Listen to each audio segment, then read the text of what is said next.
Hey everyone, this is Hassan Abif. I'm a student consultant, and today I'd like to share with you how to write down more than 350 words for each question. So I'm going to repeat the same thing. You need to use 5 tools, then 3 tools. If you can utilize them, you will be able to write down more than 350 words. Having said that, I'd like to share with you the question is, what's your future plan?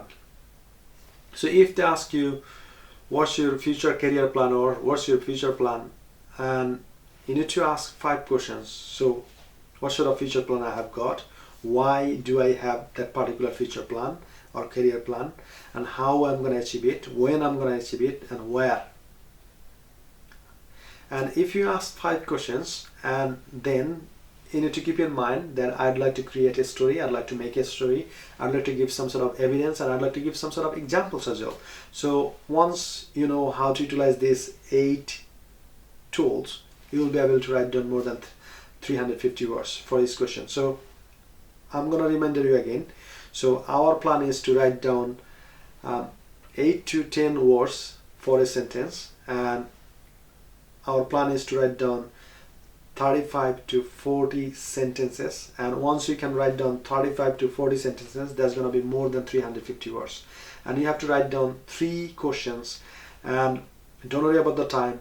If you can type faster, that's fine. If you cannot, that's absolutely fine as well. They will give you time as much as you want. So keep typing, keep typing, keep typing. Don't feel hesitate, right?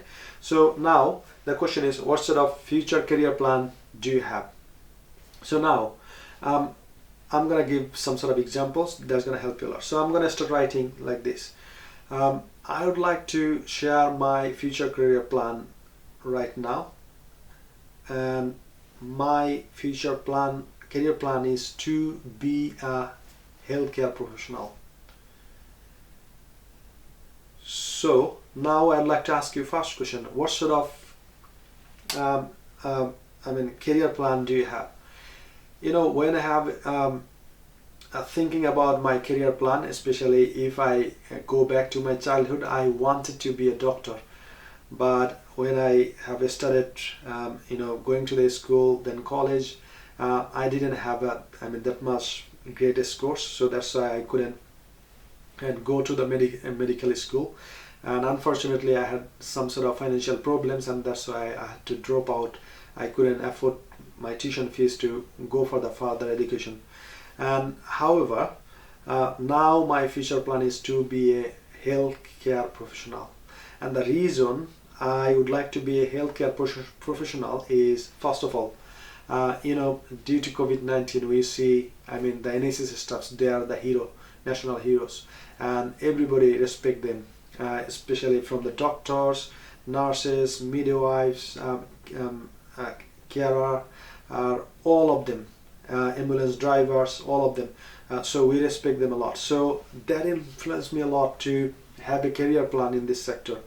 And the second reason I'd like to share with you is, if I become a healthcare professional, I don't have any sort of problems to find a job, because when I go for the job, I see a lot of people, they are advertising for these sectors. They need people, skilled people, and that's why I'd like to. And the third reason is, I love helping people. I'm very passionate about helping people. So when I'm thinking I can help someone else when they need me, and on the top of that I can build my career, what else I can achieve more than that?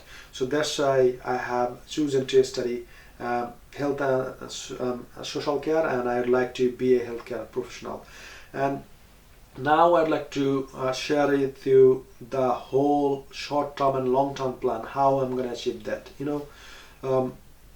As I have shared with you previously, that I have spoken with a student consultant, and he gave me a lot of information.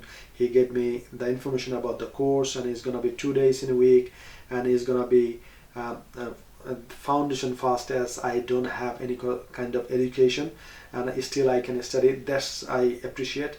And after that, I'll do the foundation, then I'll go for the university, first year, second year, and the final year. And once I finish final year, I will join the convocation as well, and I'll be graduate. So that's the journey I'm planning, and after that not after that, before finishing my course, I'll be able to grab a job in its NHS sector, so that one thing I'm learning from the university, and other thing is I'm working, I'm gaining experience, and once I'm learning from my university, I can apply to my working place, and this is how it gives me great result.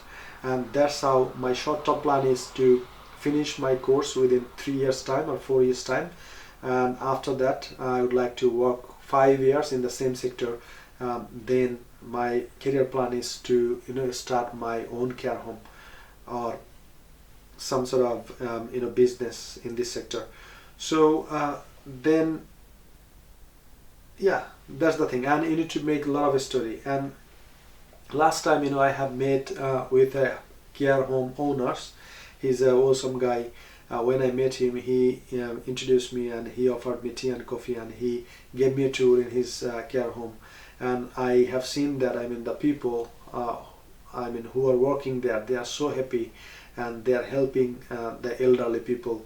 And as I believe in God, I think that if I can help, I can get this opportunity to help these elderly people when they need me, is gonna be the achievement I can't achieve working somewhere else. So that's why I'd like to work in this industry, and I'd like to work for NHS in the long run. So try to make a lot of stories, try to give some examples, try to give some evidence as well. And once you can do that one by one, and yeah, you are done. You will be able to write down more than 350 words. So I repeat, you need to ask the topic 5 questions. So what sort of future plan I have got, why I have got this future plan particularly, how I'm going to achieve it, when I'm going to achieve it, and where I'm going to achieve it. And when I said where, it can be in your local community, it can be in your locality. For example, if you live in Manchester, you can say I will be able to build a care home for the people who will get some sort of benefits from here, and this is a great opportunity to build this business and help people and make money. And there is a proper cause to go through these things. And so try to create a lot of stories, number one. Try to give some sort of examples, try to give some sort of evidence as well. So you can do 3 things together, or you cannot, and you don't have to answer all of them. As I told you, our ultimate goal is to write down 350 words. So once you can write down 35 to 40 sentences for each question. For example, for what, you have written 15 sentences. For how, you have written 20 sentences. And for when, you can write 1 sentence. So on an average, we are trying to write down 35 to 40 sentences. And university doesn't know you are using this tool, and you have to write down for each tools you have to write down answer. No. So our ultimate goal is to all together we need to write down 35 to 40 sentences. So once you have written that, you are done. And finally, I'd like to say, don't forget to ask your student consultant to give some sort of samples. So what you can do, we have got some sort of samples, we can email you, and you can go through this, and it will be some sort of ideas. Well, if he can write down these things like 1,000 words, if he can write down those things 1,000 words, if she can write down those things for 1,000 words, I'll be able to do that as well. And that's one of our students' work as well. So don't share with other people, don't copy them, but model them. Try to write down like this. And if you answer like 3 questions, that's gonna be more than 1,000 words. That's our ultimate goal. So thanks for watching this video, and don't forget to subscribe. Talk to you in the next video. Bye bye.